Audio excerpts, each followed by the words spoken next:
Arguably the most popular patriotic song in America was in the 19th century was not the Star-Spangled Banner, it was Hail Columbia, a resetting, I love it, a parody of a march written by a Hessian captured by George Washington when he crossed the Delaware. Is history great or what?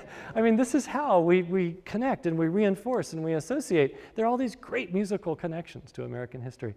Anyway, Hail Columbia was really the President's March for George Washington. That's how it was composed.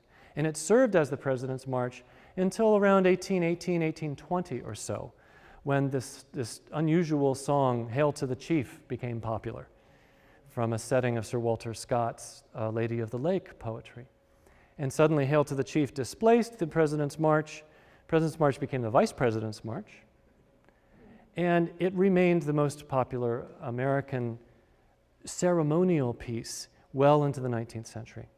The first glimmer, the first call to name the Star-Spangled Banner specifically as our national anthem comes from the pen of a minister, a Reverend Elias Nason, who after the Civil War writes a book saying we need a national song, that we are a nation that was nearly torn asunder, we are back together.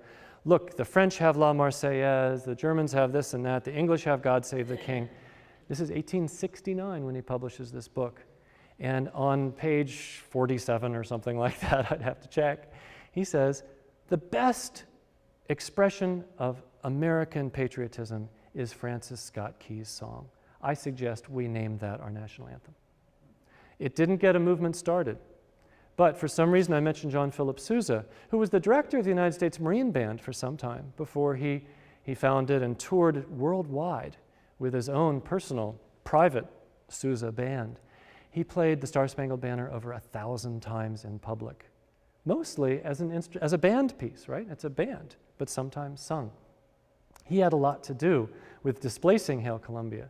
By the turn of the 20th century, there are some people who really don't like the Star-Spangled Banner, and they put on contests for national songs, trying to get new submissions like, I need something better than that Star-Spangled Banner, you know? By 1918, coincidentally, the first year that the Star-Spangled Banner is sung at the World Series, 1918, the women of Maryland, who were members of the Maryland Society, Daughters of the War of 1812, write a letter to Maryland Congressman Linthicum. Good Maryland name, right?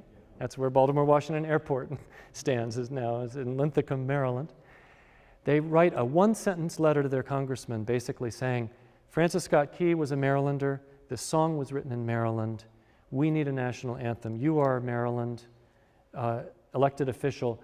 We want you to present and pass a bill to make it our national anthem.